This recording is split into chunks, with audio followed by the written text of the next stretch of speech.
Late जाइए, शरीर को आराम दीजिए, मोबाइल को साइड में रख दीजिए या बस स्क्रीन को हल्का सा दूर कर दीजिए। यह कहानी आपके दिमाग को धीरे धीरे शांत करने और आपको गहरी नींद की ओर ले जाने के लिए बनाई गई है, इसलिए कुछ भी सोचने की ज़रूरत नहीं है। बस सुनते रहिए। अगर आपको ऐसी सुकून देने वाली, नींद लाने वाली कहानियाँ पसंद आती हैं तो चैनल को सब्सक्राइब कर लीजिए, वीडियो को लाइक कर दीजिए और कमेंट में बस इतना लिख दीजिए कि आपको कहानी कैसी लगी। अब बिना किसी जल्दी के कहानी को अपने ऊपर काम करने दीजिए। कटाई के बाद गांव में आने वाला खाली समय। कटाई खत्म होने के बाद गांव की ज़मीन पर एक अलग सा ठहराव आ जाता है। खेतों में खड़ी फसल की जगह अब कटी हुई डंठलें दिखती हैं। हवा जब उन पर से गुजरती है तो कोई आवाज़ नहीं बनती, बस सूखी मिट्टी की हल्की खुशबू उठती है। इसी बीच राम अपने आंगन में खाट को थोड़ा सा खिसकाता है ताकि धूप सीधे आंखों पर न पड़े। खाट के नीचे से मिट्टी की ठंडक ऊपर आती है।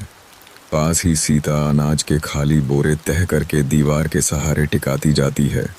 उसके हाथों की चाल अब तेज नहीं है क्योंकि कोई जल्दी नहीं है। गांव में आज किसी को जल्दी नहीं है। दूर से बैलों के गले की घंटी सुनाई नहीं देती। रास्ते पर चलने वाले कदमों की आवाज़ कम हो गई है, जैसे सब कुछ अपने आप को थोड़ी देर के लिए रोक कर बैठ गया हो। आंगन के कोने में रखा घड़ा आधा भरा है। राम उसमें से लोटा भरकर पानी पीता है। पानी गले से नीचे उतरते हुए ठंडा लगता है। वह लोटा वापस उसी जगह रख देता है। सीता खाट के पास बैठ जाती है। दोनों बिना कुछ कहे कुछ देर बैठे रहते हैं। इस खाली समय में बातें भी धीरे चलती हैं। शब्दों को भी जैसे आराम चाहिए। पास के घरों से कभी कभी बर्तन रखने की आवाज़ आती है। कोई जोर से नहीं बोल रहा। बच्चों की हंसी भी आज थोड़ी धीमी है। वे आंगन से बाहर निकलकर कच्ची सड़क पर बैठ गए हैं। मिट्टी पर उंगलियों से लकीरें खींचते हैं, फिर खुद ही मिटा देते हैं। राम अपनी हथेली से जमीन को छूता है। मिट्टी अब नरम नहीं रही, पर गर्म भी नहीं है। कटाई के दिनों की थकान अब शरीर से उतर रही है। सांसें अपने आप गहरी हो जाती हैं। सीता बोरे गिनती है, 1 2 3, फिर रुक जाती है। गिनती आगे बढ़ाने की जरूरत नहीं, सब सामने ही है। गांव में ऐसे समय में चीजें छिपी नहीं रहती, सब खुला सा लगता है। आकाश भी ज्यादा चौड़ा दिखता है। बादल हल्के हैं, जैसे बस गुजर रहे हों। घर के बाहर नीम का पेड़ है, उसके पत्ते बहुत हल्के से हिलते हैं। हवा तेज नहीं है, बस इतनी है कि बैठे हुए शरीर को याद दिलाती रहे कि बाहर कुछ चल रहा है। राम खाट पर करवट बदलता है। लकड़ी की चरमराहट कुछ पल के लिए सुनाई देती है, फिर शांत हो जाती है। सीता अपने पैरों को मोड़कर बैठती है। उसे लगता है कि अब बैठने में भी एक अलग तरह का सुख है, जो काम के दिनों में महसूस नहीं होता। गांव की गली में कोई साइकिल धीरे से निकलती है। पहिए मिट्टी पर एक हल्की सी रेखा बना देते हैं, फिर वह भी आगे जाकर मिट जाती है। राम उस ओर देखता है, फिर नजर वापस आंगन में ले आता है। उसे कहीं जाना नहीं है। आज रास्ते सिर्फ दिखने के लिए हैं, चलने के लिए नहीं। सीता दीवार पर टिके बोरे को सीधा करती है। बोरा थोड़ा सा खिसकता है। अनाज की खुशबू हवा में फैलती है। यह वही खुशबू है जो हर साल आती है, लेकिन हर बार थोड़ी नई लगती है। आसपास के घरों से धुआं कम उठ रहा है। चूल्हे आज देर से जलेंगे क्योंकि भूख भी अपनी चाल बदल लेती है। राम अपनी आंखें आधी बंद कर लेता है। पूरी तरह सोता नहीं है, बस देखने और न देखने के बीच कहीं ठहर जाता है। सीता उसके पास से उठकर पानी के घड़े के पास जाती है। घड़े पर जमी मिट्टी की परत को हाथ से झाड़ती है, फिर वापस आकर बैठ जाती है। गांव के बाहर का रास्ता जो खेतों की ओर जाता है, आज सूना है। वहां से कोई आवाज नहीं आ रही, न हल की न फावड़े की। बस कभी कभी कोई पक्षी नीचे उतरता है और फिर उड़ जाता है। उसकी फड़फड़ाहट भी जल्दी खत्म हो जाती है। राम को यह सब बिना सोचे दिखता रहता है। कोई तस्वीर मन में नहीं बनती, बस जो सामने है वही चलता रहता है। सीता अपने दुपट्टे को कंधे पर ठीक करती है। धूप अब थोड़ी ढल गई है, लेकिन शाम नहीं आई है। समय जैसे बीच में ही रुका है। गांव के इस खाली समय में घड़ी की सुइयां भी हल्की लगती हैं। राम खाट के पायों को देखता है। उन पर लगी मिट्टी सूख चुकी है। वह पैर से हल्का सा ठोकर मारता है। मिट्टी झड़ जाती है। खाट और साफ दिखने लगती है। कहीं दूर से किसी के खांसने की आवाज आती है। फिर सब वैसा ही हो जाता है। सीता जमीन पर नजर टिकाए रखती है। उसे लगता है कि जमीन आज कुछ कह नहीं रही, बस चुपचाप पड़ी है। राम धीरे से सांस छोड़ता है। उसकी छाती ऊपर नीचे होती है। यह भी एक तरह का काम ही है, लेकिन बिना थकान के आंगन की दीवार पर धूप की एक पतली सी रेखा खिसक रही है। कोई जल्दी नहीं है उसे देखने की, लेकिन वह दिखती रहती है। सीता और राम दोनों उसी आंगन में हैं, उसी खाली समय में, जहां कुछ करना जरूरी नहीं, बस होना काफी है। और यह होना अपने आप में धीरे धीरे पूरे गांव में फैलता हुआ सा लगता है। उस खाली समय को अब आंगन से थोड़ा बाहर की तरफ से महसूस किया जा सकता है, जैसे गांव की गली खुद सांस ले रही हो। मिट्टी की सड़क पर जमी हुई धूल बिना उड़े पड़ी है। किसी ने अभी अभी पानी नहीं छिड़का, बस चलना कम हो गया है। गली के किनारे बनी नाली में पानी बहुत धीमे बह रहा है। उसमें कोई पत्ता अटका हुआ है। पानी उसके चारों तरफ से निकलता रहता है, रुकता नहीं, बस रास्ता बदल लेता है।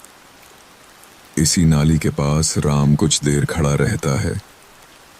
वह झुककर पानी को नहीं देखता, बस उसकी आवाज को सुनता है। पानी की हल्की सी सरसराहट जो ज्यादा ध्यान मांगती नहीं है। सीता गली के मोड़ पर आकर खड़ी हो जाती है। वहां से पूरे गांव की चाल दिखती है। कोई जल्दी में नहीं है, कोई किसी को आवाज नहीं दे रहा। घरों के दरवाजे आधे खुले हैं, जैसे पूरी तरह बंद करने की जरूरत नहीं। हवा दरवाजों के पर्दों को बहुत हल्के से हिलाती है। कपड़े आपस में टकराते नहीं, बस अपनी जगह पर रहते हैं। सीता को यह सब देखते हुए किसी गिनती की जरूरत नहीं लगती। चीजें अपने आप सही मात्रा में सामने हैं। गली के एक तरफ दीवार से टेक कर रखी हुई लकड़ियां हैं। कटाई के समय उन्हें छुआ नहीं गया था, अब वे साफ दिख रही हैं। राम उन लकड़ियों पर हाथ फेरता है। उनकी सतह खुरदरी है, लेकिन परिचित है। वह हाथ पीछे खींच लेता है, फिर आगे बढ़ जाता है।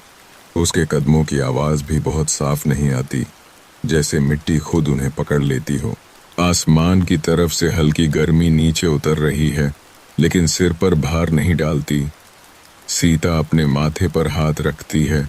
पसीना नहीं है, बस हल्की सी गर्माहट है। वह दीवार की छाया में खड़ी हो जाती है। छाया ठंडी नहीं है, बस सीधी धूप से अलग है। इस अलग होने में ही थोड़ा सा आराम है। गांव के बीच में रखा पुराना कुआं आज ज्यादा इस्तेमाल में नहीं है। रस्सी लटक रही है, बाल्टी सूखी है। राम कुएं के पास जाकर खड़ा होता है। वह अंदर झांकता नहीं, बस ऊपर से आती ठंडी सी हवा को महसूस करता है। कुएं के मुंह से निकलती हवा में नमी है, जो चेहरे को छूकर गुजर जाती है। सीता थोड़ी दूरी पर खड़ी रहती है। उसे कुएं के पास जाने की जरूरत नहीं लगती, बस वहां की मौजूदगी ही काफी है। किसी घर के अंदर से अनाज फटकने की धीमी आवाज आती है, छलनी के हिलने की, दानों के गिरने की। यह आवाज दूर से भी साफ है, लेकिन परेशान नहीं करती। राम उस तरफ देखता है, फिर नजर वापस गली पर ले आता है।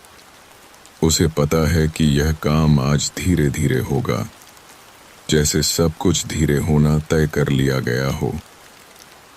गली में खड़ी एक पुरानी साइकिल अपनी जगह पर झुकी हुई है। उसका स्टैंड ठीक से नहीं लगा, फिर भी वह गिरती नहीं। सीता उसके पास से गुजरती है। साइकिल का हैंडल हल्का सा हिलता है, फिर स्थिर हो जाता है। कोई उसे सीधा करने नहीं आता। अभी उसकी ज़रूरत नहीं है हवा में। अब धूप के साथ मिट्टी और अनाज दोनों की मिली हुई खुशबू है। यह खुशबू तेज नहीं है, बस आसपास रहती है। सांस लेते समय महसूस होती है, छोड़ते समय नहीं। राम अपनी सांसों पर ध्यान नहीं देता, फिर भी वे अपने आप गहरी हो जाती हैं। शरीर का वजन पैरों पर बराबर बंटा हुआ लगता है। गांव की सीमा पर लगे पेड़ों की पत्तियां एक जैसी नहीं हिलती, कहीं ज्यादा, कहीं कम। यह फर्क साफ दिखता है, लेकिन समझाने की जरूरत नहीं पड़ती। सीता उस तरफ देखती है। उसकी आंखें किसी एक पत्ते पर नहीं रुकती, बस पूरे दृश्य को अपने आप में रहने देती हैं। कच्चे रास्ते पर बने पुराने पैरों के निशान अभी भी दिख रहे हैं। कुछ ताजे हैं, कुछ पुराने। राम उन्हें देखकर रुकता नहीं। उसे आज आगे बढ़ना नहीं है, बस देखना है कि वे हैं और रहेंगे। कुछ देर बाद मिट जाएंगे। यह सोचना भी पूरा नहीं बनता, बस आधा सा गुजर जाता है। गली के कोने में धूप और छाया आपस में मिल रही हैं। उनकी रेखा साफ नहीं है, जैसे दोनों ने तय किया हो कि आज किसी को अलग नहीं करना। सीता उसी जगह कुछ पल खड़ी रहती है। उसके पैरों के नीचे मिट्टी थोड़ी ठंडी है, ऊपर से हल्की गर्मी। यह मिलावट शरीर को शांत रखती है। कहीं से बहुत हल्की सी आवाज़ आती है, शायद किसी ने दरवाज़ा बंद किया या खोल दिया। फर्क समझ में नहीं आता, और समझना ज़रूरी भी नहीं। राम वापस आंगन की ओर मुड़ता है। उसके कदम अब पहले से थोड़े हल्के हैं, जैसे ज़मीन ने उसे पहचान लिया हो। आंगन में आते ही वही खाट, वही दीवार, वही घड़ा दिखता है, लेकिन देखने का ढंग बदल चुका है। अब चीज़ें पास की नहीं लगती, बस मौजूद लगती हैं। सीता भी आंगन में लौट आती है। दोनों बिना देखे एक ही जगह बैठ जाते हैं, जैसे शरीर को पहले से पता हो। आसपास की आवाज़ें अब कम नहीं हो रही, बस बराबर बनी हुई हैं, न बढ़ती हैं न घटती हैं। यह बराबरी ही इस समय की पहचान है। राम अपनी हथेली को खाट पर रखता है। लकड़ी की ठंडक अब साफ महसूस होती है। सीता अपनी पीठ दीवार से टिकाती है। दीवार की सख्ती उसे सीधा रखती है। आंगन के ऊपर से एक बादल धीरे से गुजरता है। धूप थोड़ी सी हल्की हो जाती है, फिर वैसी ही लौट आती है। किसी को इसकी सूचना देने की जरूरत नहीं। यह बदलाव अपने आप सब तक पहुंच जाता है, और खाली समय उसी तरह बहता रहता है, बिना शोर के, बिना रुकावट के। अब यह खाली समय हवा और शरीर के संपर्क से ज्यादा साफ महसूस होता है, जैसे गांव की सांसें लोगों की त्वचा से होकर गुजर रही हों। आंगन में बैठा राम अपनी कमीज के अंदर आती हवा को महसूस करता है। कपड़ा हल्का सा हिलता है, फिर शरीर से चिपक जाता है। यह हिलना कोई संकेत नहीं देता, बस मौजूद रहता है। सीता अपने पैरों को सीधा फैलाती है। जमीन की ठंडक तलवों से ऊपर चढ़ती है, घुटनों तक आते आते रुक जाती है। ठंड और गर्मी के बीच एक संतुलन बना रहता है, जो शरीर को ढीला रखता है। धूप अब तेज नहीं लगती, लेकिन पूरी तरह गायब भी नहीं है। वह कंधों पर बैठी रहती है, जैसे अपना वजन न बढ़ाना चाहती हो। राम अपनी गर्दन को थोड़ा सा घुमाता है। मांसपेशियां बिना आवाज किए अपनी जगह बदल लेती हैं। कटाई के दिनों की खिंचाव अब धीमे धीमे खुल रही है। कोई झटका नहीं, कोई जल्दी नहीं। सीता अपनी उंगलियों को एक दूसरे में फंसाकर फिर अलग करती है। जोड़ों में हल्की सी गर्माहट है, दर्द नहीं है, बस याद दिलाने वाली उपस्थिति है। आसपास की हवा में अब दोपहर की सी गंध है, लेकिन दोपहर का बोझ नहीं। मिट्टी, सूखे पत्ते और अनाज की मिली हुई महक नाक में जाकर रुकती नहीं, बस छूकर निकल जाती है। राम सांस अंदर लेता है, फिर छोड़ देता है। इस लेने छोड़ने में कोई गिनती नहीं। सीता की सांसें भी पास में ही चल रही हैं। दोनों की चाल अलग है, फिर भी टकराती नहीं। आंगन की दीवार पर हाथ रखने से उसकी गर्मी साफ महसूस होती है। सीता कुछ देर तक हथेली वहीं टिकाए रखती है, फिर हटा लेती है।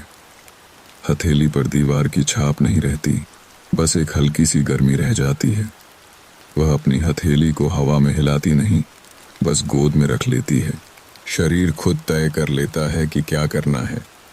राम अपने पैरों को मोड़कर खाट पर रख लेता है। खाट की रस्सियां वजन को धीरे से संभालती हैं।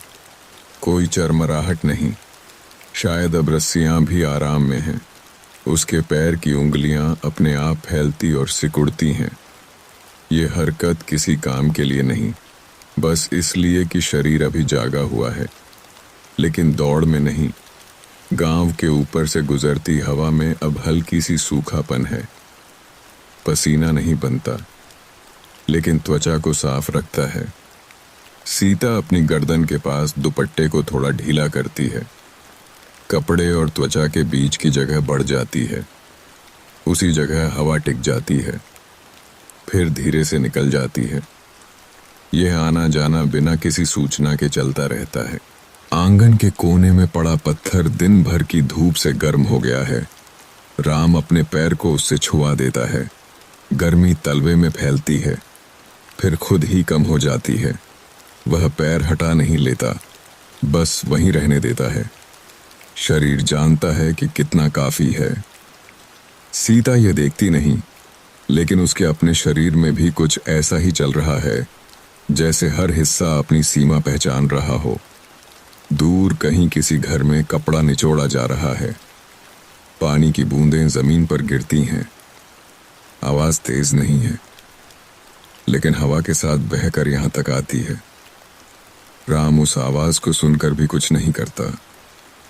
सुनना भी अब एक हल्का काम बन गया है। सीता अपनी पीठ को दीवार से थोड़ा और टिकाती है। दीवार का सहारा अब साफ महसूस होता है। वजन बंट जाता है। धूप और छाया का फर्क अब त्वचा पर ज्यादा साफ दिखता है। एक ही हाथ का आधा हिस्सा धूप में है, आधा छाया में। सीता इस फर्क को बिना देखे महसूस करती है। वह हाथ को हिलाती नहीं, बस रहने देती है। शरीर खुद तय करता है कि कौन सा हिस्सा ज्यादा ध्यान मांगे बिना मौजूद रह सकता है।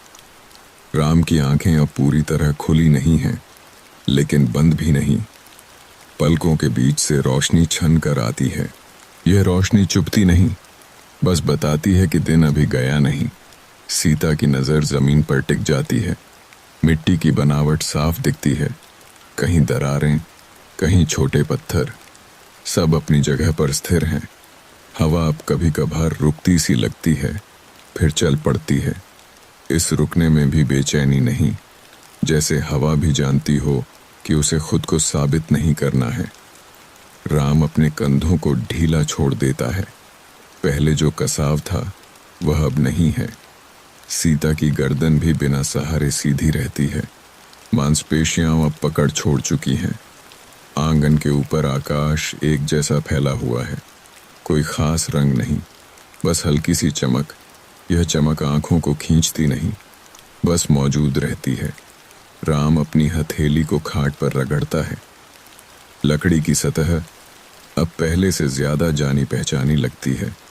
सीता अपने पैरों को थोड़ा सा आगे पीछे करती है। मिट्टी उखड़ती नहीं, बस हल्का सा निशान बनता है। शरीर के अंदर की हरकतें अब तेज नहीं हैं। दिल की धड़कन साफ सुनाई नहीं देती, लेकिन महसूस होती है। यह महसूस होना डराता नहीं, बस बताता है कि सब ठीक है। राम और सीता दोनों इस समय में बिना किसी बातचीत के जुड़े हुए हैं। उनके बीच की दूरी कोई खाली जगह नहीं, बस हवा है जो दोनों तक बराबर पहुंचती है। गांव के बाहर से आती कोई बहुत हल्की आवाज भी अब शरीर से टकराकर धीमी हो जाती है, जैसे हवा और दीवारें मिलकर उसे नरम बना देती हों। सीता अपनी आंखें बंद करती है, फिर खोल लेती है। फर्क बहुत कम है। रोशनी और अंधेरे के बीच की सीमा आज साफ नहीं।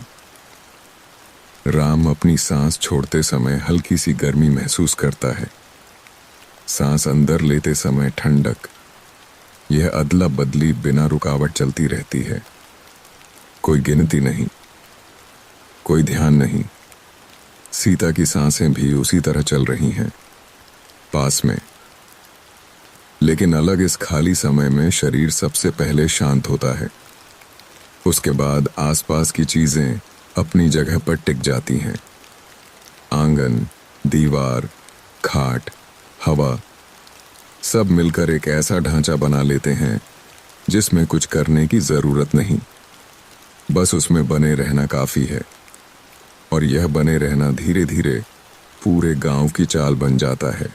अब यह खाली समय चीजों की आवाजों से ज्यादा समझ में आता है, उन आवाजों से जो बहुत हल्की हैं और जिनके लिए कानों को मेहनत नहीं करनी पड़ती। आंगन में रखा मिट्टी का घड़ा जब हवा से छूता है तो एक ठंडी सी आवाज पैदा होती है। कोई टकराव नहीं, बस अंदर भरे पानी की हल्की सी हरकत। राम उस आवाज को सुनकर भी अपनी जगह से नहीं हिलता।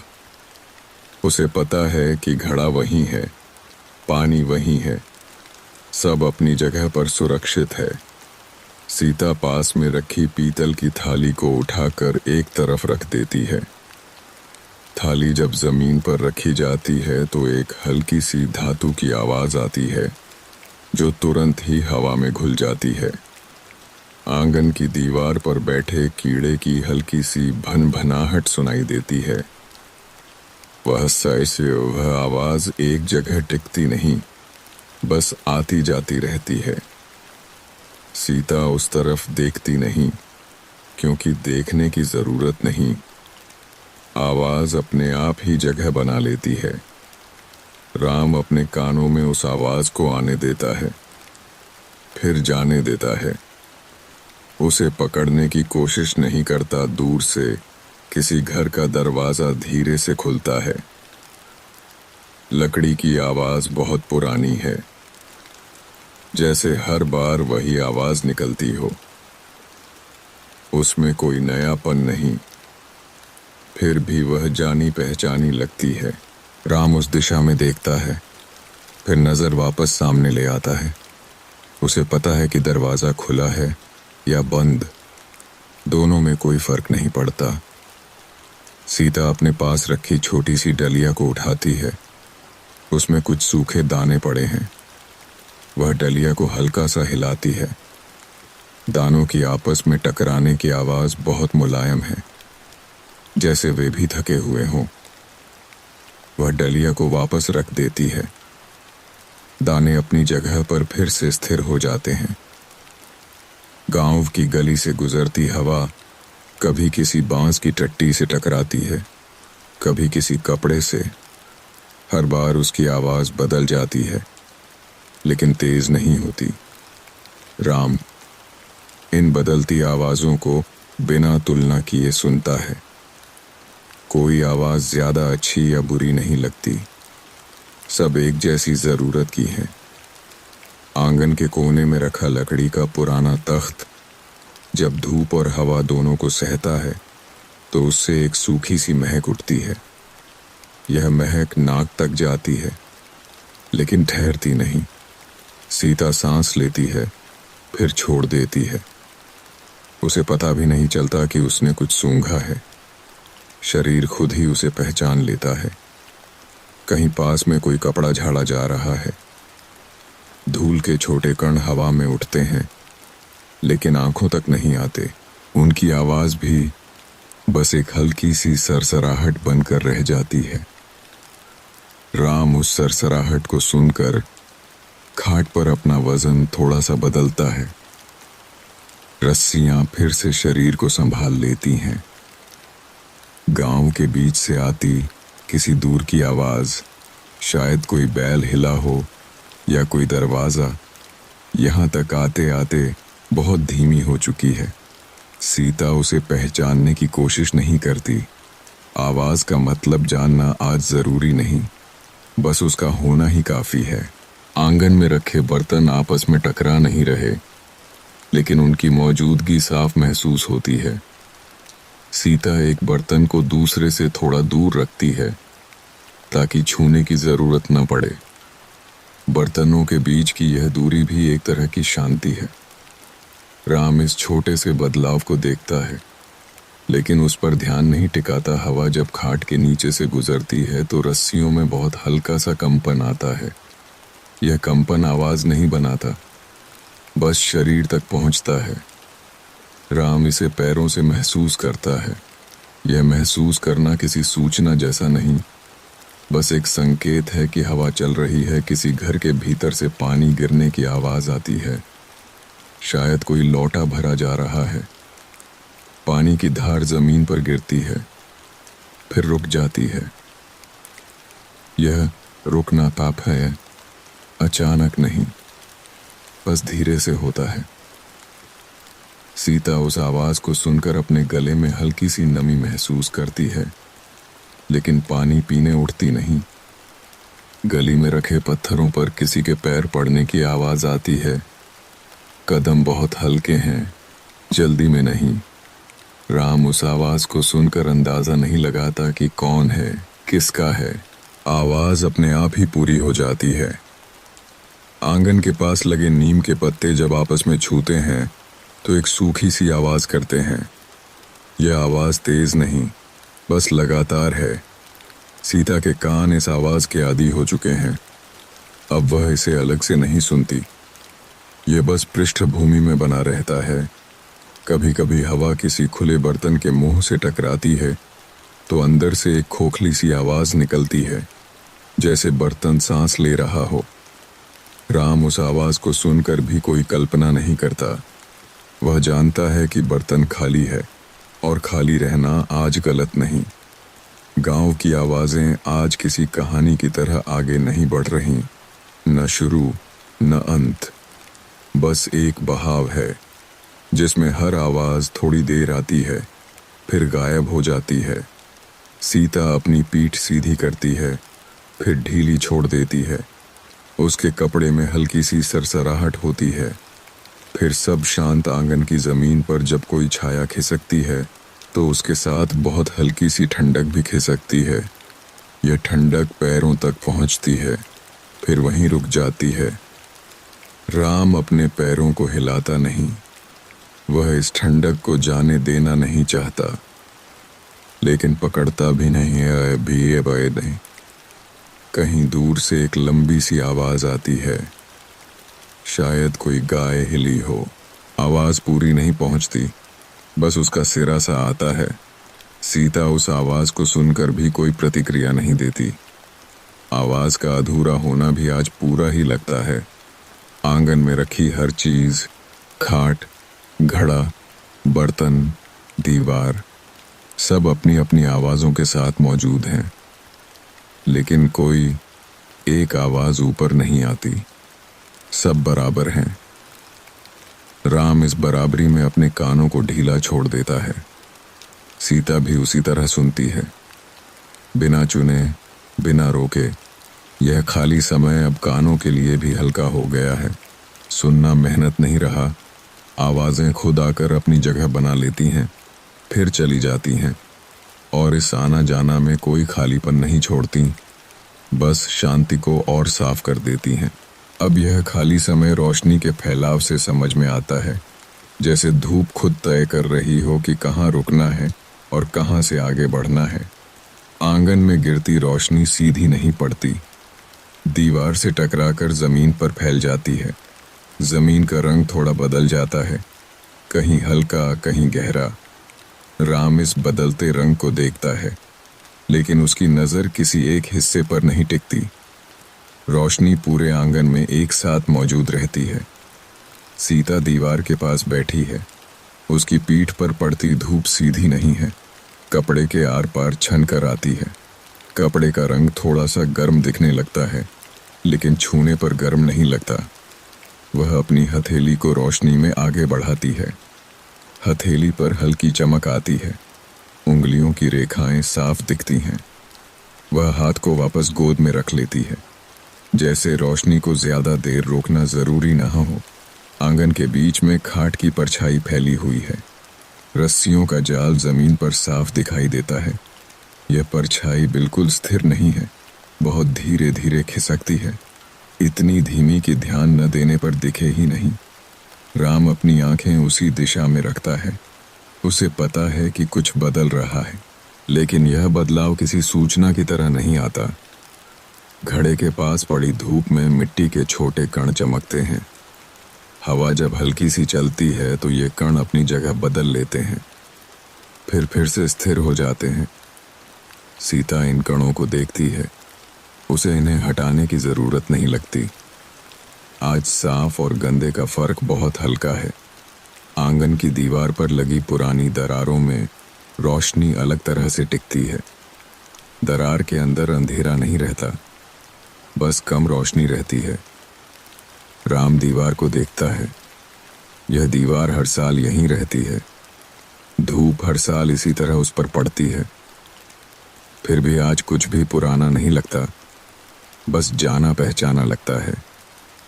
गली की तरफ खुला दरवाजा आधा रोशन है, आधा छाया में। दरवाजे का किनारा जहां रोशनी खत्म होती है, वहां एक साफ रेखा नहीं बनती। रोशनी धीरे धीरे कम होती है, जैसे थक कर बैठ गई हो। सीता उस तरफ देखती है। दरवाजा बंद करने का मन नहीं होता, खुले होने में ही ठीक लगता है। राम खाट पर लेटे लेटे अपनी आंखें आधी बंद करता है। पलकों के पीछे भी रोशनी है। वह आंखें पूरी बंद नहीं करता, क्योंकि बंद और खुला दोनों में बहुत ज्यादा फर्क नहीं। रोशनी बस थोड़ी नरम हो जाती है। कोई चुभन नहीं, कोई चमक नहीं। आंगन के कोने में रखा तख्त धूप में है। उसकी लकड़ी का रंग साफ दिखता है। लकड़ी की रेखाएं एक दूसरे से अलग दिखती हैं। सीता कुछ पल के लिए उसी तरफ देखती है, फिर नजर हटा लेती है। देखने से ज्यादा अब बस होने का समय है। हवा जब रोशनी से गर्म होती है तो त्वचा पर एक हल्की सी परत बना देती है। यह परत पसीने जैसी नहीं, बस गर्म हवा का एहसास है। राम अपनी बांह को थोड़ा सा मोड़ता है। रोशनी उसकी त्वचा पर फैल जाती है, फिर वह बांह वापस सीधी कर देता है। बदलाव बहुत छोटा है, लेकिन साफ है। आंगन की जमीन पर जहां छाया है, वहां रंग थोड़ा ठंडा दिखता है। सीता अपने पैर उसी छाया में रखती है। तलवों को आराम मिलता है, फिर वह पैर आगे बढ़ाकर धूप में रख देती है। गर्मी हल्की है, सहने लायक। यह आगे पीछे करना किसी खेल जैसा नहीं, बस शरीर की जरूरत के हिसाब से होता है। घड़े की गोलाई पर पड़ती रोशनी धीरे धीरे घूमती है, जैसे घड़ा नहीं, रोशनी ही घूम रही हो। राम इसे देखता है, फिर नजर हटा लेता है। ज्यादा देर देखने से भी कुछ नहीं बदलता।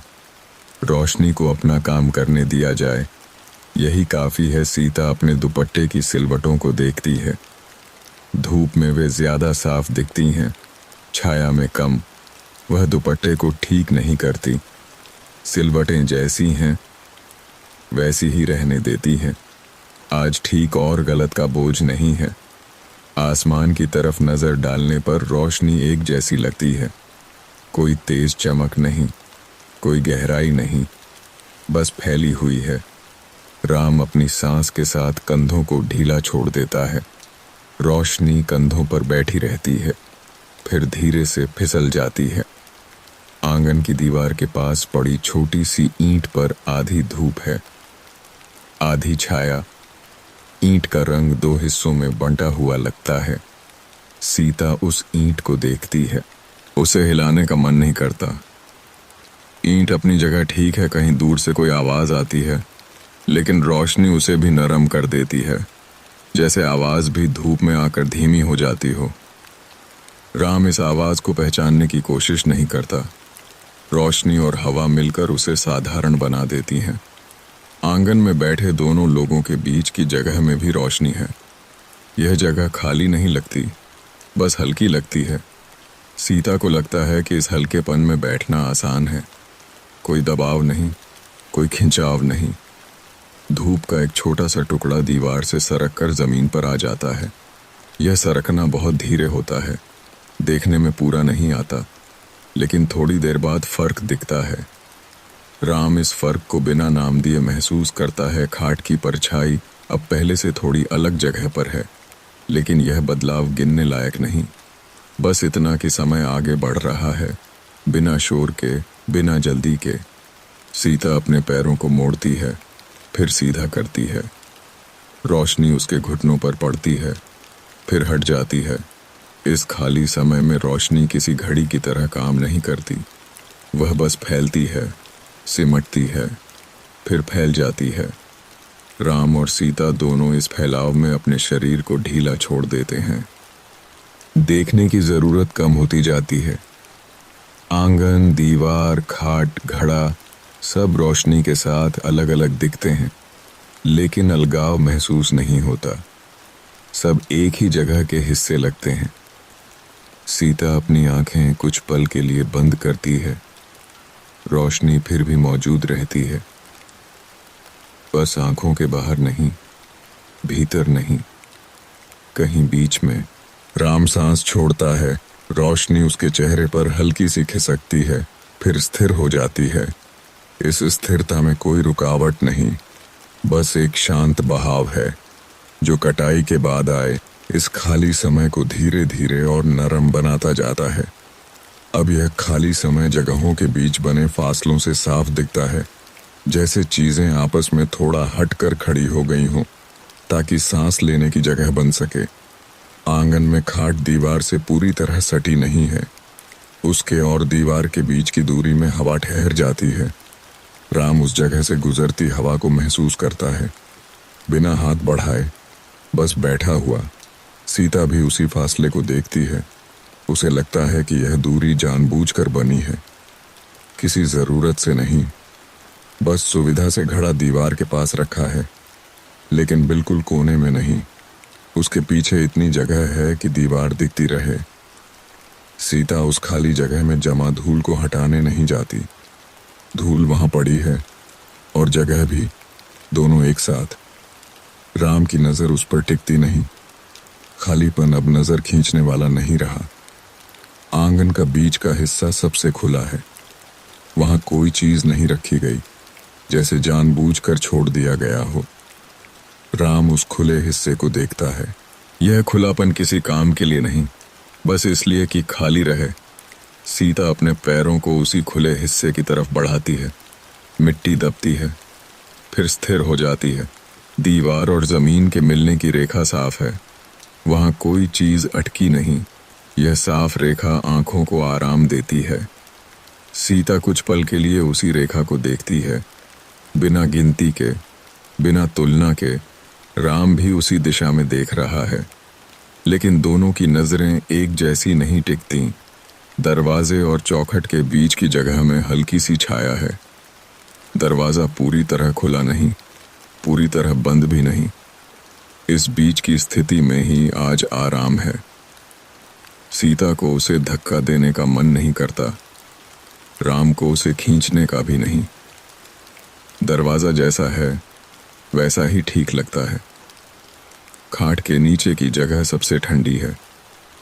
वहां रोशनी कम है, हवा ज्यादा देर रुकती है। राम अपने पैरों को थोड़ा सा नीचे लटका देता है। ठंडक तलवों तक पहुंचती है। वह पैर वापस ऊपर नहीं खींचता। सीता यह देखती नहीं, लेकिन अपने पैरों के नीचे की जमीन में भी उसे वही ठंडक मिलती है। आंगन के एक किनारे दीवार थोड़ी ऊंची है। वहां से बाहर का कुछ नहीं दिखता। दूसरे किनारे दीवार नीची है, वहां से गली की हलचल झलक जाती है। यह फर्क आज खटकता नहीं। दोनों ऊंचाई और नीचाई एक साथ ठीक लगती हैं। राम ऊंची दीवार की तरफ देखता है, सीता नीची की तरफ। फिर दोनों की नजरें अपने आप वापस जमीन पर आ जाती हैं। घड़े और खाट के बीच की दूरी इतनी है कि कोई टकराव नहीं, कोई जल्दबाजी नहीं। सीता पानी लेने उठे तो भी रास्ता साफ है, लेकिन वह उठती नहीं। रास्ता खाली ही रहता है। राम उस खाली रास्ते को देखकर संतुष्ट रहता है, जैसे रास्ता हो रास्ता होना ही काफी हो। आंगन में रखी चीजों के बीच जो खाली जगह है, वही आज सबसे ज्यादा भरी हुई लगती है। हवा से, रोशनी से, शांत आवाजों से सीता उस भराव को बिना छुए महसूस करती है। राम बिना देखे जान लेता है कि सब ठीक है। गली की तरफ खुला हिस्सा और आंगन का बंद सा हिस्सा, दोनों के बीच एक साफ फर्क है, लेकिन कोई खिंचाव नहीं। बाहर और अंदर आज आपस में लड़ नहीं रहे, बस अपनी अपनी जगह पर हैं। सीता इसी फर्क में खड़ी रहती है, राम इसी फर्क में बैठा रहता है। दीवार के पास रखी छोटी ईंट और उसके बगल की खाली जमीन, दोनों बराबर दिखते हैं। ईंट जरूरी नहीं लगती, खाली जमीन भी बेकार नहीं। राम इस बराबरी को देखकर कुछ नहीं सोचता। सोचने की जरूरत नहीं रह गई है। आंगन के कोने में एक जगह ऐसी है जहां कोई नहीं बैठता, न खड़ा होता है, बस रहती है। सीता उस जगह को देखती है, फिर नजर हटा लेती है। हर जगह इस्तेमाल के लिए नहीं होती। ये बात आज बिना बोले समझ में आती है। खाट और जमीन के बीच का फासला शरीर को हल्का रखता है। राम खाट पर बैठा है, लेकिन पूरी तरह ऊपर नहीं, पूरी तरह नीचे भी नहीं, बीच में है। सीता जमीन पर बैठी है, लेकिन दीवार का सहारा उसे ऊपर की ओर रखता है। दोनों अपने अपने बीच के स्थान में आराम से हैं। आंगन की सीमा साफ है, लेकिन सीमाएं सख्त नहीं लगती, बस बताती हैं कि कहाँ तक है, उसके आगे क्या है। राम इन सीमाओं को देखकर रुकता नहीं। सीता इन्हें लांघने का मन नहीं बनाती। इस खाली समय में जगहें खुद को साबित नहीं करती, बस मौजूद रहती हैं। पास और दूर, खुला और बंद, ऊंचा और नीचा, सब एक साथ, बिना उलझन के। राम और सीता इसी संतुलन में बैठे रहते हैं, और जगहों के बीच बने ये छोटे छोटे फासले पूरे गांव को थोड़ा और हल्का बना देते हैं। अब यह खाली समय हाथों और सतहों के संपर्क से ज्यादा साफ महसूस होता है, जैसे उंगलियां और हथेलियां ही सबसे पहले समझ लेती हों कि काम का दबाव खत्म हो चुका है। राम अपनी हथेली खाट की लकड़ी पर रखता है। लकड़ी की सतह पूरी तरह चिकनी नहीं है, कहीं कहीं हल्की सी खुरदराहट है, लेकिन हाथ को रोकती नहीं। बस यह याद दिलाती है कि यह पुरानी है, इस्तेमाल में रही है और अभी भी ठीक है। वह हथेली को वहीं टिकाए रखता है, दबाव नहीं डालता, बस संपर्क में रहता है। सीता जमीन पर अपनी उंगलियों से मिट्टी को हल्का सा छूती है। मिट्टी सूखी है, लेकिन भुरभुरी नहीं। उंगलियों के नीचे से कण अलग नहीं होते, बस एक साथ रहते हैं। वह उंगलियों को फैलाती है, फिर समेट लेती है। मिट्टी की ठंडक उंगलियों के पोरों तक आती है, फिर वहीं रुक जाती है। घड़े की गोल सतह पर हाथ रखने से अलग तरह का एहसास मिलता है। सीता कुछ पल के लिए अपनी हथेली घड़े पर रखती है। मिट्टी का घड़ा ठंडा है, अंदर का पानी उस ठंडक को बाहर तक पहुंचा रहा है। हथेली पर ठंडक फैलती है, लेकिन झटका नहीं देती। वह हाथ हटा लेती है। हथेली में हल्की सी ठंड रह जाती है, गई है। राम अपने पैरों से खाट की रस्सियों को महसूस करता है। रस्सियां कसी हुई हैं, लेकिन सख्त नहीं। पैर का वजन धीरे से संभाल लेती हैं। पैर की उंगलियां रस्सियों के बीच की जगह पहचान लेती हैं। कोई चुभन नहीं, कोई दबाव नहीं। बस एक स्थिर सहारा आंगन की दीवार पर उंगलियों से चलाने पर दीवार की बनावट साफ समझ में आती है। सीता दीवार पर हाथ रखकर उंगलियों को ऊपर नीचे चलाती है। कहीं प्लास्टर उभरा हुआ है, कहीं थोड़ा घिसा हुआ। उंगलियां इन फर्कों को बिना गिनती के समझ लेती हैं। दीवार कुछ कहती नहीं, बस महसूस होने देती है। राम अपनी हथेली को घुटने पर रखता है। कपड़े की परत और त्वचा के बीच हल्की सी गर्मी है। कपड़ा पसीने से गीला नहीं, बस शरीर की गर्मी थामे हुए है। प्याए वह हथेली को वहीं रहने देता है। हाथ का वजन अपने आप ढीला पड़ जाता है। आंगन में रखे छोटे पत्थर पर पैर पड़ने से उसका किनारा साफ महसूस होता है। सीता अपना पैर हल्का सा आगे बढ़ाती है, पत्थर के किनारे को छूती है, फिर पैर हटा लेती है। यह छूना किसी सावधानी से नहीं, बस पहचान के लिए है। पत्थर अपनी जगह पर ही रहता है। हवा जब त्वचा से टकराती है तो वह भी एक तरह का स्पर्श बन जाती है। राम अपनी बांह पर बहती हवा को महसूस करता है। हवा न तो ठंडी है न गर्म, बस चल रही है। त्वचा पर बहुत हल्की सी लहर बनती है, फिर खत्म हो जाती है। सीता अपने दुपट्टे के सिरे को उंगलियों में लेती है। कपड़े का किनारा मुलायम है, लेकिन बहुत पतला नहीं। उंगलियां कपड़े को मोड़ती हैं, फिर छोड़ देती हैं। कपड़ा अपनी पुरानी शक्ल में लौट आता है। किसी सिलवट को ठीक करने की जरूरत नहीं लगती। आंगन की जमीन पर बैठने से जांघों के नीचे हल्का दबाव बनता है। सीता अपने वजन को थोड़ा सा इधर उधर करती है। दबाव बदलता है, फिर स्थिर हो जाता है। शरीर खुद तय कर लेता है कि कहाँ ठीक है, कहाँ नहीं। राम अपने कंधों को हल्का सा पीछे करता है। खाट की लकड़ी पीठ को सहारा देती है। लकड़ी की सख्ती और शरीर की नरमी एक साथ मिल जाती है।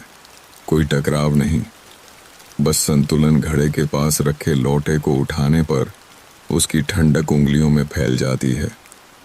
राम लौटा उठाता नहीं, बस उसके किनारे को छूता है।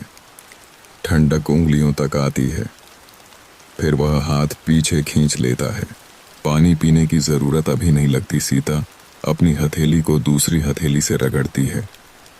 त्वचा की गर्मी आपस में मिलती है।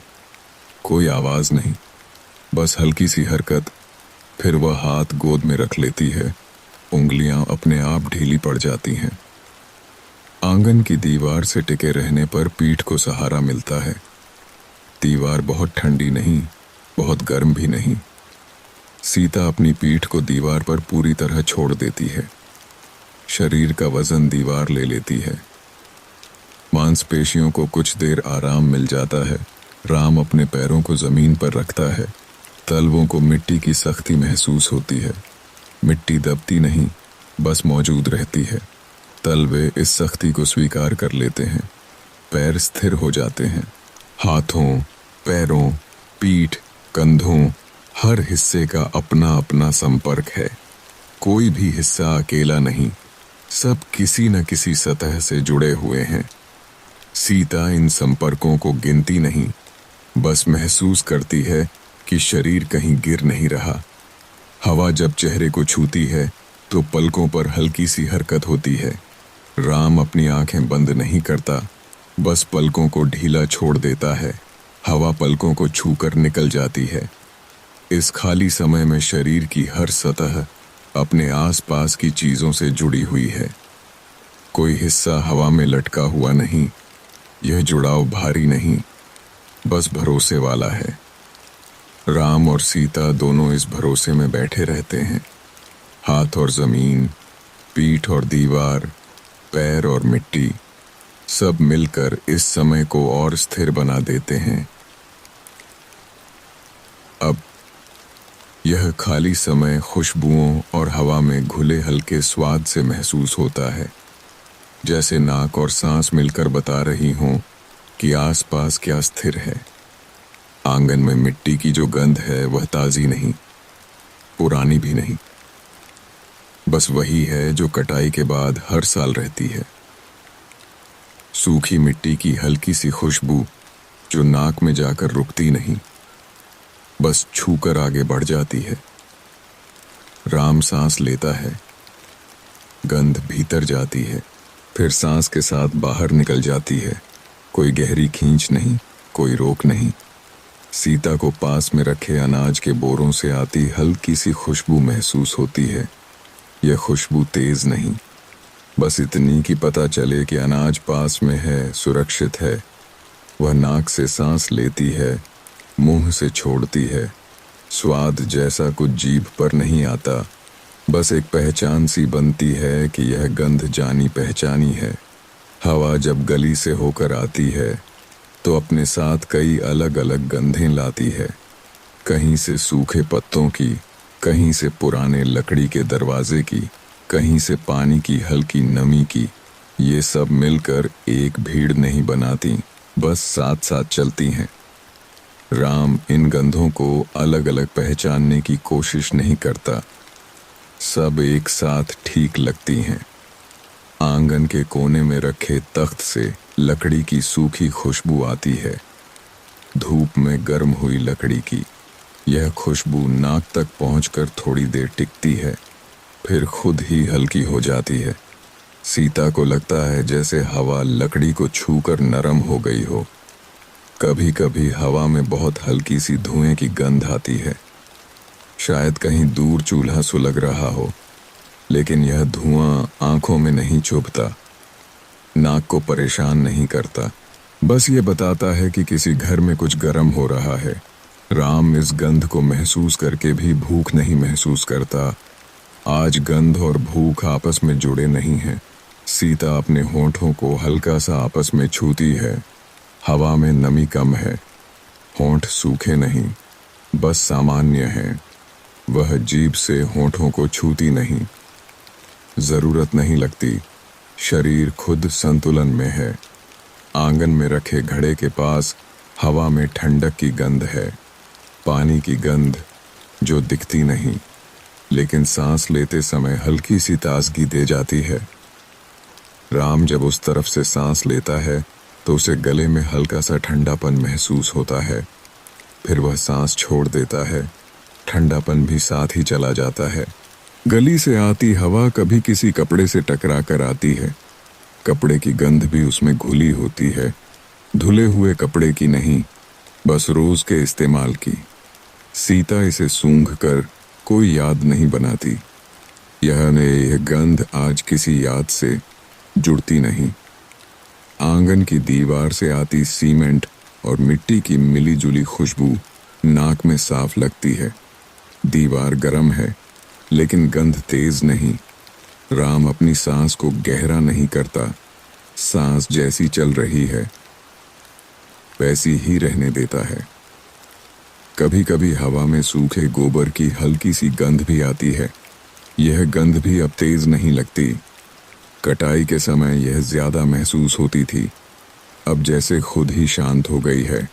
सीता इसे महसूस करके नाक सिकोड़ती नहीं, यह गंध आज परेशान नहीं करती। आंगन के पास लगे नीम के पत्तों से बहुत हल्की सी कड़वी खुशबू आती है, इतनी हल्की कि स्वाद में बदलने से पहले ही खत्म हो जाती है। राम को यह गंध ताज़ा नहीं लगती, बस साफ लगती है। सांस अंदर लेते समय हवा थोड़ी सूखी लगती है, बाहर छोड़ते समय थोड़ी गर्म। यह फर्क साफ है, लेकिन कोई परेशानी नहीं देता। सीता की सांसें इसी फर्क के साथ चल रही हैं, न तेज न धीमी, बस बराबर। कभी कभी कोई गंध थोड़ी देर के लिए ज्यादा साफ लगती है, फिर खुद ही पीछे चली जाती है, जैसे उसने बस अपनी मौजूदगी दर्ज कराई हो। राम इस आने जाने को नोट नहीं करता, शरीर अपने आप इसे संभाल लेता है। आंगन में बैठने से नाक के पास की हवा स्थिर लगती है, ऊपर से आती हवा और नीचे की स्थिरता मिलकर एक हल्का सा घेरा बना देती हैं। सीता को लगता है कि इस घेरे में सांस लेना आसान है। हवा न ज्यादा भागती है न रुकती है। दूर कहीं से आती मिट्टी की सौंधी सी गंध बताती है कि शायद किसी ने पानी छींटा होगा, लेकिन यह गंध बहुत हल्की है, पहचान में आते आते खत्म हो जाती है। राम इस गंध को पकड़ने की कोशिश नहीं करता। इस खाली समय में गंधें किसी कहानी की तरह आगे नहीं बढ़ती, वे बस आती हैं, थोड़ी देर रहती हैं, फिर हवा के साथ मिल जाती हैं। सीता अपनी सांसों के साथ इन्हें आने जाने देती है। बिना रोक के नाक और फेफड़े आज किसी मेहनत में नहीं हैं, बस काम कर रहे हैं। हवा अंदर, हवा बाहर, गंधें साथ में, फिर अलग, यह सब अपने आप चलता रहता है। राम और सीता दोनों इस हल्के बहाव में बैठे रहते हैं, जहां सांस लेना भी एक आराम जैसा लगता है। और कटाई के बाद आया यह खाली समय गंधों के सहारे और शांत होता जाता है। अब यह खाली समय ताप और ठंडक के छोटे छोटे फर्क से महसूस होता है, जैसे शरीर खुद मौसम को नाप रहा हो। बिना किसी औजार के आंगन में बैठा राम अपने कंधों पर पड़ती हल्की गर्मी को महसूस करता है। यह गर्मी सीधी नहीं, फैली हुई है, धूप की तरह नहीं, बल्कि हवा में घुली हुई। वह कंधों को हिलाता नहीं, गर्मी वहीं रहती है, फिर अपने आप थोड़ी कम हो जाती है। सीता के पैरों के पास जमीन ठंडी है, ऊपर की हवा थोड़ी गर्म। यह फर्क साफ है, लेकिन टकराव नहीं करता। पैर ठंडक को थाम लेते हैं, शरीर का ऊपरी हिस्सा गर्मी को, दोनों मिलकर एक संतुलन बना लेते हैं। सीता इस संतुलन को तोड़ती नहीं, बस उसी में बैठी रहती है। आंगन की दीवार दिन की गर्मी अपने अंदर समेटे हुए है। हाथ लगाने पर वह गर्म लगती है, लेकिन जलन नहीं देती। सीता कुछ देर के लिए दीवार से पीठ टिकाए रहती है। गर्मी पीठ के रास्ते अंदर जाती है, फिर वहीं रुक जाती है। यह गर्मी थकान जैसी नहीं, बस भरोसे जैसी लगती है। राम अपने पैरों को खाट से नीचे लटकाता है। नीचे की हवा ऊपर से ठंडी है, तलवों को छूकर गुजरती है।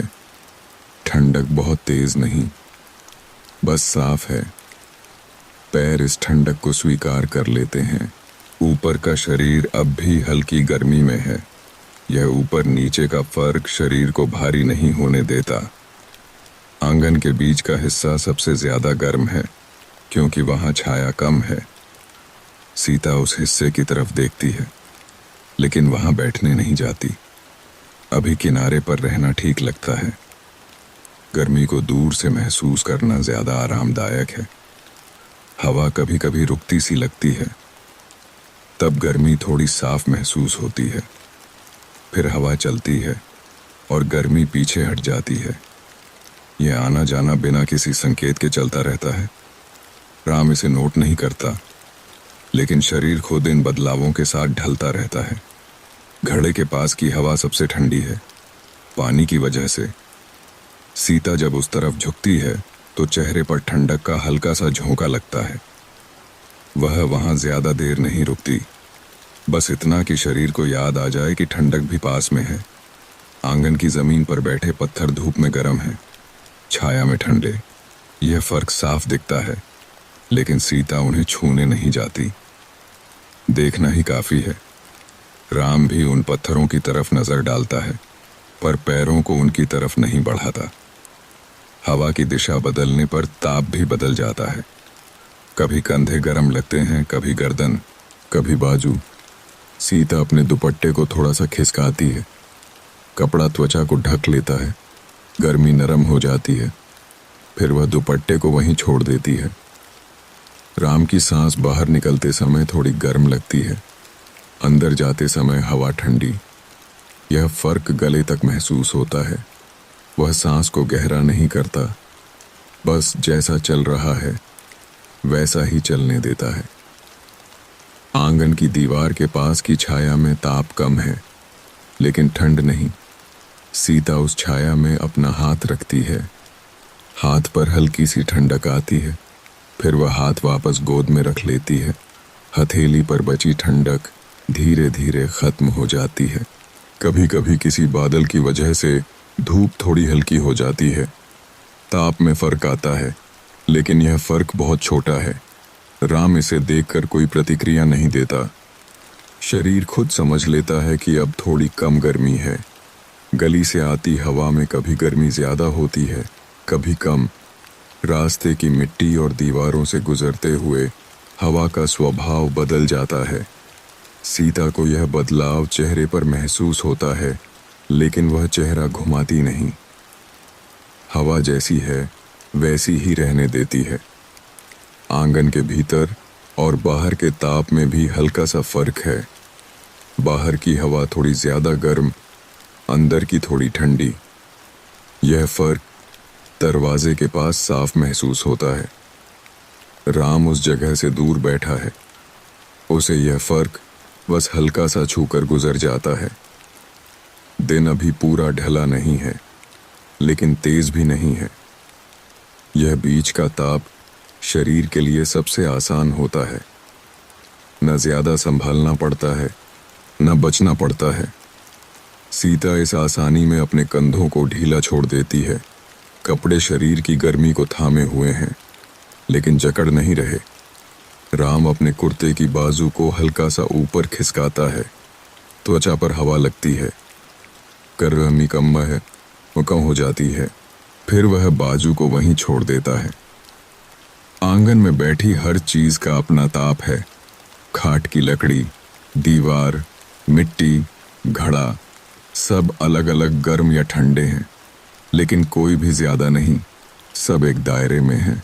सीता को लगता है कि यह दायरा आज बहुत सही है। हवा जब रुकती है तो शरीर खुद थोड़ा सा ढल जाता है, जब चलती है तो खुद को खोल देता है। राम इस ढलने और खुलने को महसूस करता है, लेकिन पकड़ता नहीं। यह सब अपने आप चल रहा है। इस खाली समय में ताप और ठंडक कोई दुश्मन नहीं, बस साथ साथ चलने वाले हैं। कभी आगे कभी पीछे। सीता और राम दोनों इन छोटे छोटे फर्कों में बैठे रहते हैं। शरीर को संभालने की जरूरत नहीं पड़ती, शरीर खुद ही संभल जाता है। और कटाई के बाद आया यह समय ताप के इन नरम बदलावों के साथ और भी शांत होता चला जाता है। अब यह खाली समय ध्यान के ढीले पड़ने से महसूस होता है, जैसे नज़र, कान और शरीर एक साथ किसी एक चीज को पकड़ने की कोशिश छोड़ चुके हों। आंगन में बैठे राम की नजर अब किसी जगह टिकती नहीं। वह सामने देख रहा है, लेकिन सामने क्या है यह साफ नहीं बनता। दीवार, खाट, घड़ा सब वही हैं, लेकिन उनका नाम दिमाग में नहीं आता। बस उनका होना बना रहता है। सीता भी उसी आंगन में बैठी है। उसकी नज़र ज़मीन पर है, लेकिन वह मिट्टी की बनावट नहीं गिन रही, पत्थरों को अलग नहीं देख रही। बस ज़मीन एक सतह की तरह मौजूद है, जिस पर बैठा जा सकता है, जिस पर पैर टिके हैं। इससे ज़्यादा कुछ जानने की ज़रूरत नहीं लगती। हवा चल रही है, यह पता है, लेकिन यह नहीं कि कब चली, कितनी चली, किस दिशा से। राम को बस इतना महसूस होता है कि चेहरे के पास कुछ हल्का सा हिला, फिर स्थिर हो गया। ध्यान उस हरकत के पीछे नहीं गया, वहीं रुक गया। आंगन की आवाजें अब अलग अलग सुनाई नहीं देती। सब मिलकर एक नरम सा पर्दा बना लेती हैं, जिसके पीछे कोई खास आवाज उभर कर नहीं आती। सीता के कान खुले हैं, लेकिन चुनते नहीं। जो आता है वह आता है, जो चला जाता है वह चला जाता है। धूप अब महसूस तो होती है, लेकिन यह याद नहीं रहता कि वह तेज है या हल्की। बस यह पता रहता है कि आंखों को कोई तकलीफ नहीं, पलकों को कसना नहीं पड़ रहा। राम अपनी पलकों को और ढीला छोड़ देता है। आंखें पूरी तरह बंद नहीं, लेकिन देखने का काम छोड़ चुकी हैं। शरीर का वजन अब साफ महसूस नहीं होता, जैसे खाट और जमीन दोनों ने उसे बराबर संभाल लिया हो। राम को यह सोचना नहीं पड़ता कि वह कैसे बैठा है। सीता को भी यह ध्यान नहीं देना पड़ता कि उसकी पीठ सीधी है या झुकी। शरीर अपनी स्थिति खुद संभाल रहा है। सांसें चल रही हैं, लेकिन गिनी नहीं जा रही। कि अंदर बाहर का फर्क साफ नहीं बनता। बस ये पता रहता है कि सांस रुक नहीं रही, और यही काफी है। सीता की सांसें भी इसी तरह चल रही हैं। पास में, बिना आवाज के आंगन की सीमा अब ध्यान में नहीं रहती। बाहर और अंदर का फर्क धुंधला हो जाता है। राम को यह महसूस नहीं होता कि वह घर के भीतर है या गली से कितनी दूरी पर। बस एक जगह है, और वह उसी जगह पर है, हाथ गोद में रखे हैं। लेकिन हथेलियों का एहसास भी धीरे धीरे हल्का हो रहा है। सीता की उंगलियां अब किसी चीज को छूने की कोशिश नहीं कर रहीं। वे बस आपस में टिक गई हैं। बिना कसाव के कभी कोई हल्की सी आवाज आती है और ध्यान उस तक जाता भी है, लेकिन वहां रुकता नहीं। जैसे ध्यान फिसल कर वापस किसी खाली जगह में आ जाता हो। राम को यह फिसलना अजीब नहीं लगता। वह इसे रोकने की कोशिश नहीं करता। आंगन में रखी चीजों के नाम याद रखने की जरूरत खत्म हो जाती है। खाट खाट नहीं रहती, दीवार दीवार नहीं। सब बस आकार बन जाते हैं, और आकार भी पूरी तरह साफ नहीं। बस इतने कि टकराने का डर न हो। सीता की नजर एक जगह टिकती है, फिर अपने आप हट जाती है। यह हटना जानबूझकर नहीं, बस ऐसे ही, जैसे आंखों ने तय कर लिया हो कि अब ज्यादा देर किसी एक चीज को पकड़कर नहीं रखना। हवा कभी ठंडी लगती है, कभी गर्म, लेकिन यह फर्क भी ध्यान में पूरा नहीं आता। शरीर खुद ही इन बदलावों के साथ ढल जाता है। राम को अपनी बाजू हिलाने की जरूरत नहीं लगती। सीता को दुपट्टा ठीक करने की नहीं, समय का एहसास भी अब हल्का हो जाता है। यह पता नहीं रहता कि कितना समय बीत गया या कितना बाकी है। यह सवाल बनता ही नहीं। बस ये चलता रहता है कि अभी यही है। आंगन की जमीन पर बैठी छाया अब दिखती नहीं, भले ही वहां हो। ध्यान उस पर टिक नहीं रहा। सीता को यह भी याद नहीं रहता कि पहले वह कहाँ बैठी थी। बस ये पता रहता है कि अभी बैठी है। राम के कंधे और गर्दन अब पूरी तरह ढीले हैं। कोई पकड़ बाकी नहीं, जैसे शरीर ने अपना भार नीचे सौंप दिया हो। ऊपर कुछ बचा ही ना हो। कभी कोई हल्की सी गंध आती है, लेकिन यह भी पहचान में नहीं बदलती। न अनाज, न मिट्टी, न लकड़ी, बस हवा का होना रह जाता है। सीता की नाक उस गंध को रोकने की कोशिश नहीं करती। आंगन का खुलापन अब दिखाई नहीं देता, लेकिन महसूस होता है जैसे आसपास कुछ भी दबा हुआ नहीं, कुछ भी पास आकर टकराने वाला नहीं। राम को इस खुलापन को सोचने की जरूरत नहीं पड़ती। यह अपने आप बना रहता है। शब्द भी अब भीतर नहीं बनते। कोई वाक्य शुरू नहीं होता, कोई सवाल नहीं उठता। सीता के मन में भी कोई आवाज नहीं, बस एक स्थिर सी खाली जगह जो डराती नहीं। आसपास की हर चीज अब एक जैसी दूरी पर लगती है। पास और दूर का फर्क खत्म हो जाता है। आंगन, गली, दीवार, सब एक ही तल पर आ जाते हैं। राम इस बराबरी में खुद को हल्का महसूस करता है। पलकों के पीछे रोशनी है, लेकिन यह भी बस एक हल्का सा उजाला है। कोई तस्वीर नहीं बनती। सीता आंखें बंद करे या खुली रखे, फर्क बहुत कम है। इस खाली समय में ध्यान किसी एक दिशा में नहीं जाता, बस फैल जाता है, और फैलते फैलते इतना हल्का हो जाता है कि पकड़ में ही नहीं आता। राम और सीता दोनों उसी फैलाव में बैठे रहते हैं। कोई आवाज खत्म होती है, कोई शुरू होती है, लेकिन शुरुआत और अंत अलग अलग महसूस नहीं होते। सब एक ही बहाव में मिल जाते हैं। आंगन अब सिर्फ एक जगह नहीं, एक ठहराव बन जाता है, जिसमें रहना आसान है। कुछ सोचने की जरूरत नहीं, कुछ तय करने की नहीं। सीता की सांस थोड़ी गहरी होती है, फिर अपने आप हल्की हो जाती है। राम की भी यही चाल है। दोनों की सांसें एक जैसी नहीं, फिर भी ताल में है ध्यान। अब इतना ढीला है कि खुद पर भी ध्यान नहीं देता। शरीर है, लेकिन शरीर का बोझ नहीं। आसपास है, लेकिन आसपास की मांग नहीं। और इस तरह कटाई के बाद आया यह खाली समय बिना कुछ कहे, बिना कुछ जताए, बस धीरे धीरे सबको अपने भीतर समेटे रहता है, जहां बैठना भी एक काम नहीं लगता और जागना भी किसी मेहनत जैसा नहीं रहता। थे